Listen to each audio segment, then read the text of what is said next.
the cold eggs in a pan and add a chunk of butter. Stir them together over medium heat. This cooks them slowly while the butter oils the pan.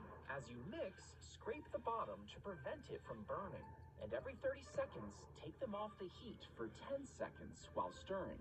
This cooks the eggs gradually and folds air into the mix, making them fluffy and soft. After 3 minutes, take them off and add cream to stop them from cooking.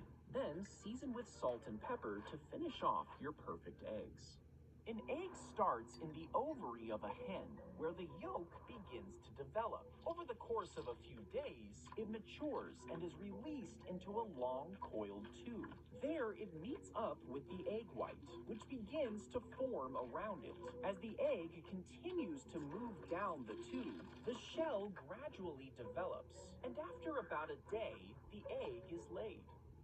When you buy eggs in the store, you have to choose between regular, cage-free, free-range, and pasture-raised. The regular eggs are the cheapest and come from hens who are confined to small, crowded cages. They have no space to roam and they never go outside. If the eggs say cage-free, it means the hens might be less confined, but they still never go outside.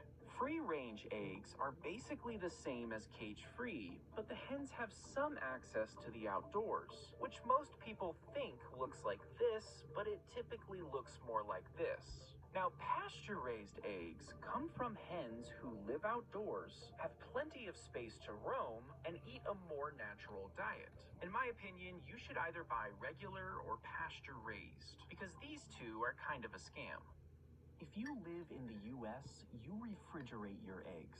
But people in the UK can just leave their eggs in a pantry, unrefrigerated. Why is this? Well, in the US, commercial eggs are washed and dried, but this process actually removes the egg's cuticle, making it easier for bacteria to develop. This is why they have to be refrigerated in the US. But the UK takes a different approach.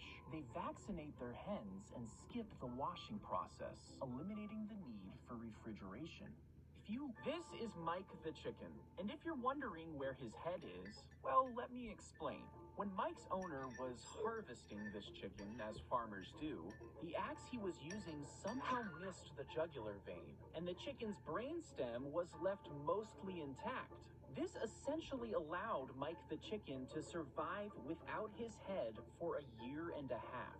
He was kept alive by being fed with a syringe and having mucus cleared from his throat to breathe.